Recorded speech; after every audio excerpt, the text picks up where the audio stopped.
আপনি জানলে অবাক হবেন, বিশাল সাপের সেই ভয়ানক চামড়াই একসময় হয়ে ওঠে পৃথিবীর সবচেয়ে দামি ফ্যাশন পণ্যের জন্মদাতা।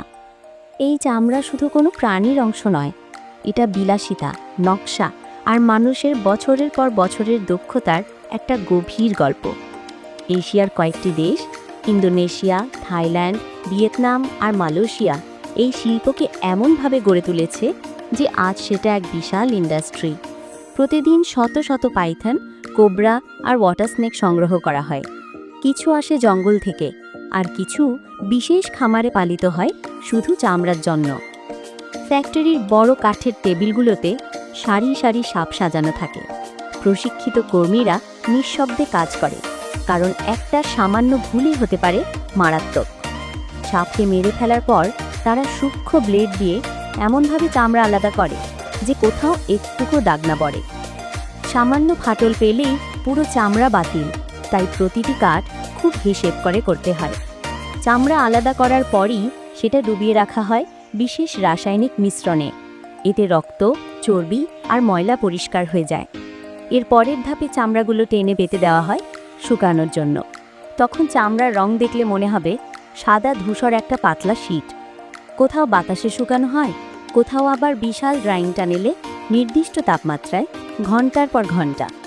চামড়া শুকিয়ে শক্ত হলে শুরু হয় ট্যানিং। এই ধাপেই নরম চামড়া আস্তে আস্তে শক্ত লেদারের রূপ নেয়।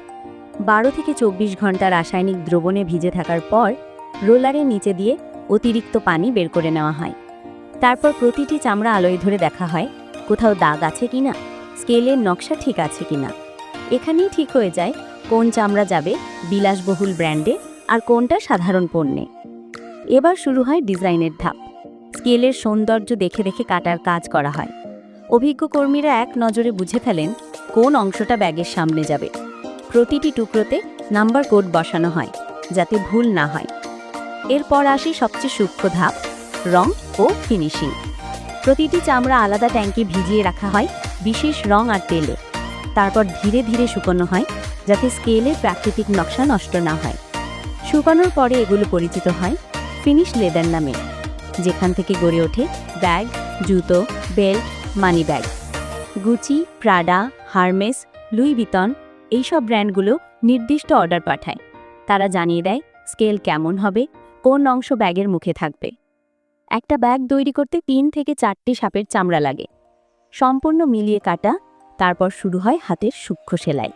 এই সেলাই এত নিখুঁত যে স্কেলের নকশার একটুও ক্ষতি হয় না। একটা ব্যাগ তৈরি করতে কর্মীরা 2 থেকে 3 দিন সময় নেন। এরপর ফিনিশিং, তেল, ওয়াক্স, চকচকে কোটিং। কিছু ব্যাগে আলো পড়লে সোনালি ঝলক দেখা যায়, কিছুতে রাখা হয় স্কেলের প্রাকৃতিক ছাপ। সব ব্যাগ 24 ঘন্টা কাচের ঘরে শুকানো হয় যাতে রং পুরোপুরি বসে যায়। প্রতিটি পণ্যের সাথে যুক্ত করা হয় আলাদা সিরিয়াল নাম্বার, আন্তর্জাতিক আইন অনুযায়ী। এরপর বিশেষ কাগজে মোড়ানো ব্যাগগুলো চলে যায় ইউরোপ, আমেরিকা আর মধ্যপ্রাচ্যের বিলাসবহুল শপিং মলে। একটা ব্যাগের দাম $1000 থেকে শুরু, কিছু ডিজাইন $20,000 পর্যন্ত। আর যে সাপের চামড়া স্থানীয় বাজারে মাত্র $50 থেকে $100 ছিল, তা প্রক্রিয়াজাত হলে হয়ে যায় কয়েক $1000। আজ ইন্দোনেশিয়া আর থাইল্যান্ড বিশ্বের সবচেয়ে বড় পাইথন লেদার রপ্তানিকারক। বছরে প্রায় 4 লাখ সাপের চামড়া রপ্তানি হয়, যার বাজার মূল্য $300 মিলিয়ন। একসময় মানুষ সাপকে শুধু ভয় পেত, আজ সেই সাপই বিলাসিতার প্রতীক। এটাই ছিল সাপের চামড়া থেকে একটি দামি ব্যাগ তৈরি হওয়ার পুরো যাত্রা।